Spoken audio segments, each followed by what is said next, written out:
Alright, so this video is going to be about the ultimate beach cart. I put this thing together myself, and you're probably asking, why in the world is it the ultimate beach cart? Well, for one, it's hooked up to the hitch of the truck, so I can move it around, I can load it, unload it. It's got the handle, it's got the wheels, and more importantly, we can get it on and off the truck pretty easy.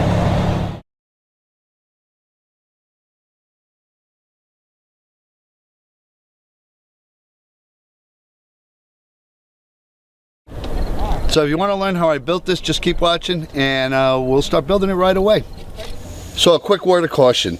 The manufacturer of this particular cart advises against doing any modifications, and of course I threw that completely out the window. So before I start, just a quick note, the manufacturer of this particular cart advises against making any modifications. Of course I threw that completely out the window. Any modifications you make is purely at your own risk. Having said that, let me start with how we got the wheels on the cart. I've got these 8-inch caster brackets, really sturdy steel. I have no doubt that these will hold up. They're zinc plated and should hold up to the riggers. What I have to do is figure out a way to mount these. Now they're going to be on this end of the cart. I could conceivably mount them here, which is really close to the end here, but that's going to present a little bit of difficulty with the crossbars. What I'm going to end up doing is mounting them underneath the bracket that this is on. Now, looking at this, one of the things the manufacturer kind of cheaped out on is there's no rivets on this side of these things. It's supposed to lay flat, but it doesn't. So what I'm going to do is, I've checked it out, thick galvanized washers, 2 of them, are the same thickness as this. So I'm going to lift this whole thing up on the other side here with those 2 galvanized washers. I'm going to drill some holes here. Here's the galvanized washers. And add some more just to give everything a little bit more rigidity. I'll do the same thing on the other side. So this is already assembled. First thing I'm going to do is take it apart, of course, and get all the parts I need and put it back together the way I want it. Now, this is going to present an extra challenge. These rivets, once I get it over here, kind of sits on it. So I'm going to have to drill a relief hole in here to accommodate that rivet.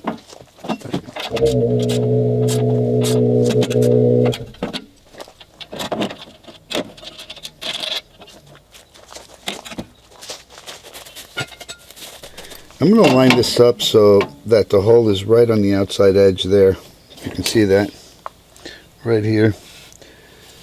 And I'm going to mark where that rivet is as best I can. Drill it out, get a relief hole, and if it works, I'll do the other side, the bracket for the other side the same way. So I drilled a 3/16 pilot hole, then a 7/16 hole, and that looks like it's spot on. So that's perfect. Fits right over the rivet. Now I did mark the bottom with the measurements that I used, slightly off, which was 28 and 55. I'm going to measure this hole and then do the other one identical to this and see how it comes out. Alright, so I've got the relief holes mounted on both of these, and the next step is going to be temporarily mount that steel frame.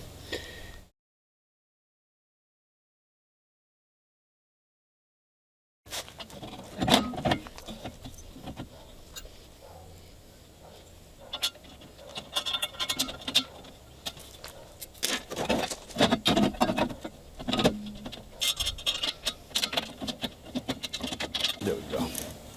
So these are started. Now, one thing I will mention is that before I lock these things down, I'm going to stick the 1/2-inch axle through this thing to make sure it's lined up. It would be a funny parody if it wasn't. But let's go ahead and get that done now, just to see what it looks like.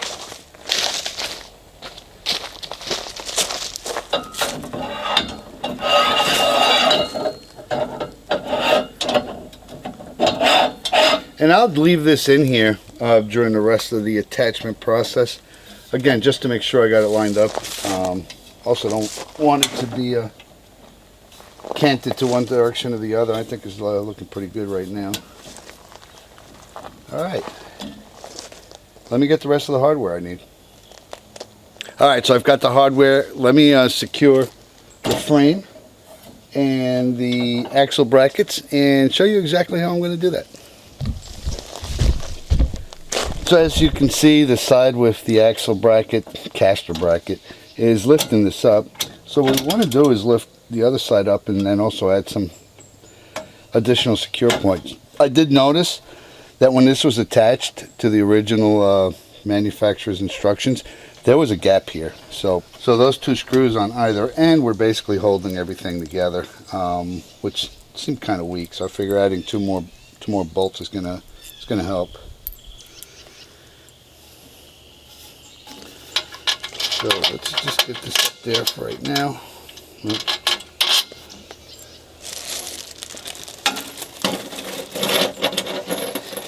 So unfortunately I had to resort to some zinc because I couldn't get stainless, at least not here in town.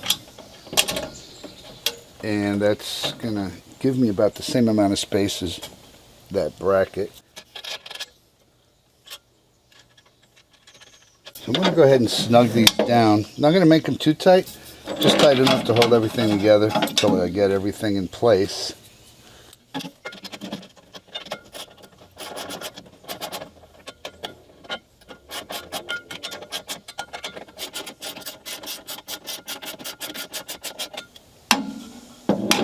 Now here's where the magic comes in. I'm going to drill a hole here, 1/4 inch hole here, and a 1/4 inch hole there. Pretty much center between these two. And that's just to add some additional support.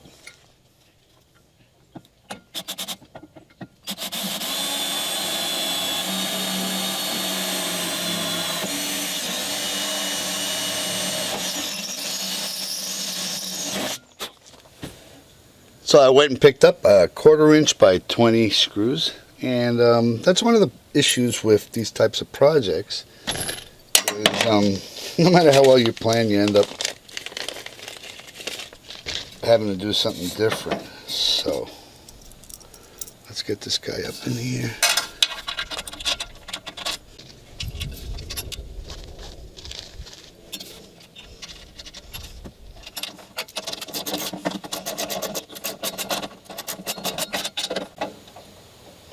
Let's finish up this row of bolts, and then I'll tell you what I'm going to do next.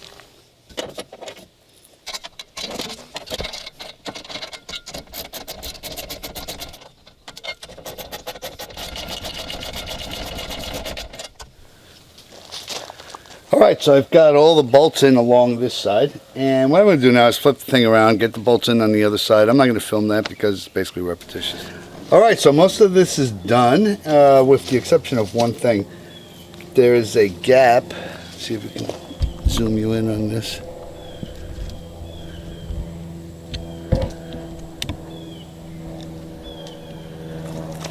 There's a gap between this rail and the stance. I'm not happy with that, and my OCD is not going to let me get away with it. So what I'm going to do is drill a hole right in here and put some washers underneath of it and pop a rivet through it. That'll satisfy the OCD in me, at least temporarily. I don't think it's a real issue, but I'm going to go ahead and do that now.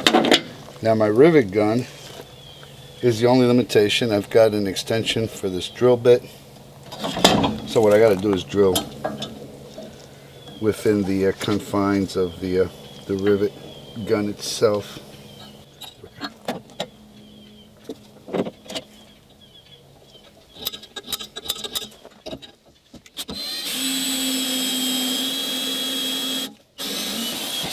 Alright, we're going to get these washers in there as a spacer and try to get it lined up. This should be fun.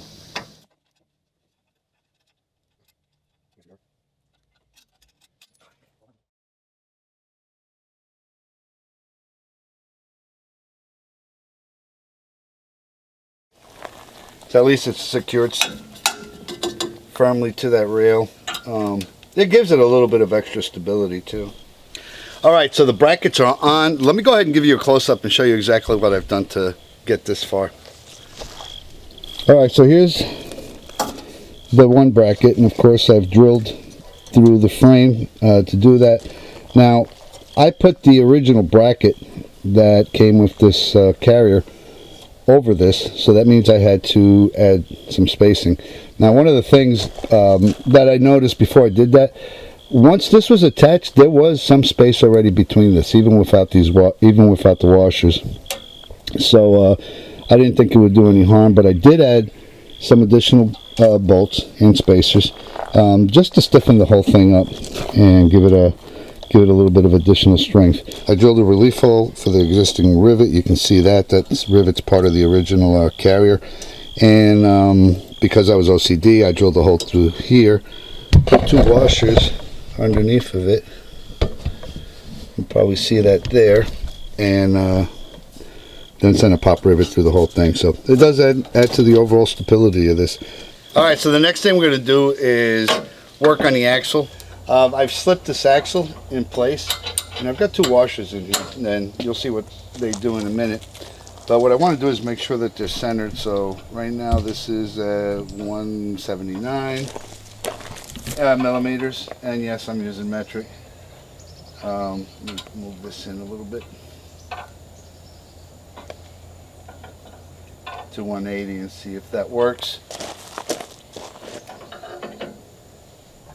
So it's 180 millimeters. It actually really isn't, because I'm measuring from the edge of this ruler, and it's got a little bit of a probably 2 millimeter gap in there, but that's fine. It's equal on both sides, and that's what I want.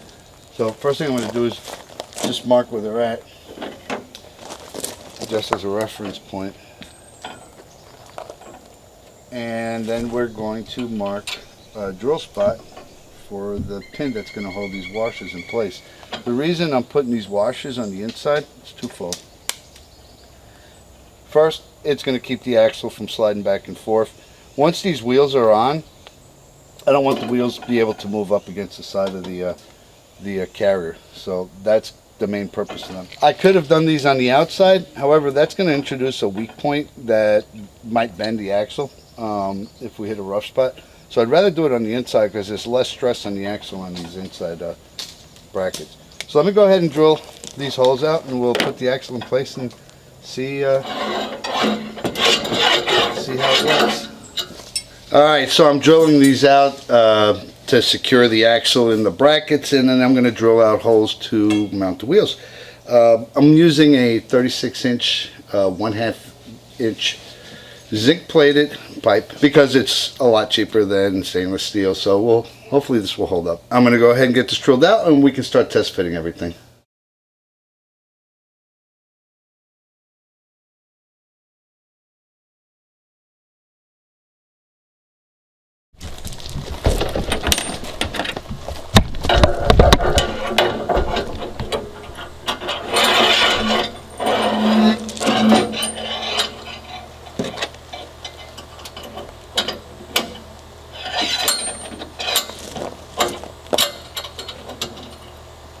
Perfection. Alright, so now it's time to drill the holes for the wheels, and I've done some careful measurement, and including the bushings, which I'll show you right now, because when we put these wheels in, they have a 3/4 inch bore, and of course the axle I'm using is a 1/2 inch. So I got these bushings, and I'll put links to all this stuff in the description below. But what I found was, if I space the holes 90 millimeters apart and 20 millimeters from the end, we should have an ideal situation. I might give it a little bit more space just in case I make a mistake, which hopefully I won't. So I'm going to go 20 millimeters from the end, and then the next hole is going to be 90 millimeters from that one. I'm going to go 92. Just give me a little bit of breathing room. Alright. And then we'll test fit it. Alright, we got the holes drilled. Let's test fit this. Hopefully this will work.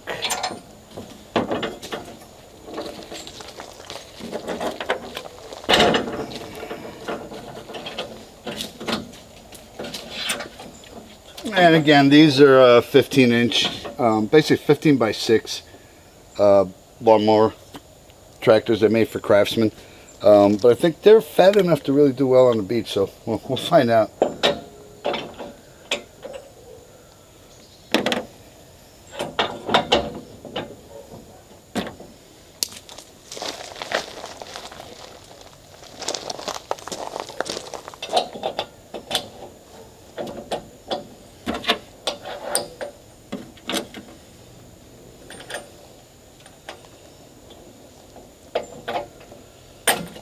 There we go. Perfect. And they're spinning on those bearings, so hopefully they'll take the weight. We'll see. We'll find out. I'm gonna get the other side down, put the wheels on, and one thing I do want to point out though,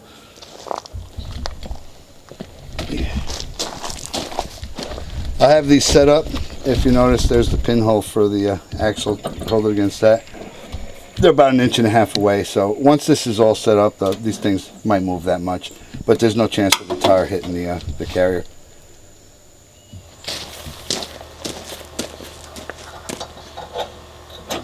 Get the bushing, real sweet.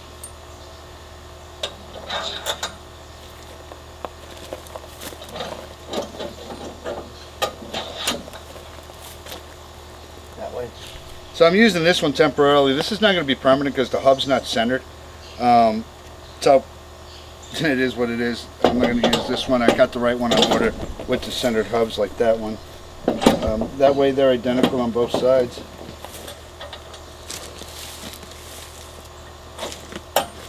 Here we go.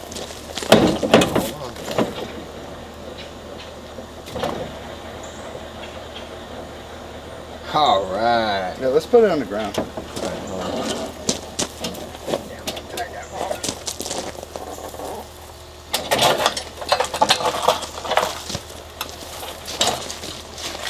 So here we go. This is a good start. The next step's going to be building the handle for it. I've got an interesting concept on how I'm going to do that.